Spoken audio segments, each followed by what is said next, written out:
იცით რა იაგო, ისე ლაპარაკობთ, რომ აი ოპოზიციურად განწყობილი ადამიანი თუ დაგიჯერებთ თქვენ, ყველაფრის სირწმენა უნდა დაკარგოს, არც ერთ ლიდერს აღარ უნდა დაუჯეროს. თუ ყველასთან შექმნილი არის, რა გამოდის ამ ხალხს ათამაშებენ? კი, რა თქმა უნდა, ამ ხალხს ათამაშებენ, ეს ფაქტია. ჩვენ თქვით არჩევნები რომ მორჩა მეორე დღეს, რომ ვახო მეგრელშვილმა თქვა სადღაც და ნუ მაშინ ჯერ კიდე აი რაღაცნაირად კარგად არ ქონდა წარმოდგენილი, მაგრამ ლუცაშტიები ჩაიხსნა. მე უკვე უბრალოდ ამის კონტრარგუმენტიც კი აღარ მოიძებნა, რომ ბიძინამ 97-ით 3 მოგვიგო. 97-ით 3 ნიშნავს იმას, რომ ყველა წევრი პარლამენტში ვინ ძის არის 97%-ის წარმომადგენელი. 3 ვინაიდან ბარიერი არ არის და 5-ია, 3% წარმომადგენელს თავის ხალხი არ ყავს.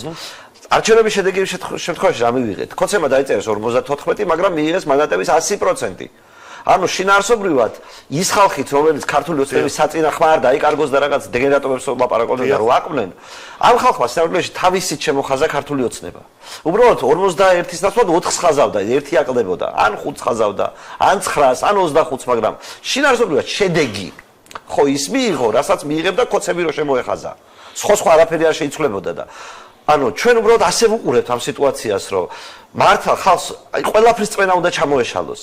ახლა არ შეიძლება მათ იმედი არ შეიძლება ხალხი დავაიმედოთ, რომ ამ არჩევნებზე რამე შეიცვლება. ახლა ერთადერთი უნდა უთხრათ, რომ ხალხო, დაფიქრდით.